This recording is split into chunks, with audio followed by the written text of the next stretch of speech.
ฉันก็แค่แกล้งโง่หน่อยหลอกบ่อยเลยที่นี้ความจริงใจสูญค่ามันอ่อนล้า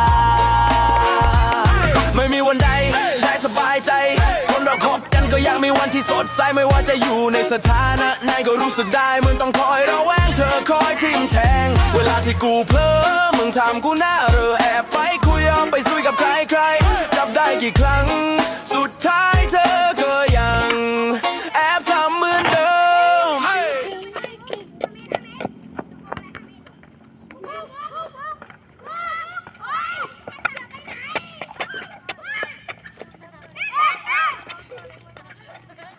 ไอ้โก้ก่อนแล้วเหรอ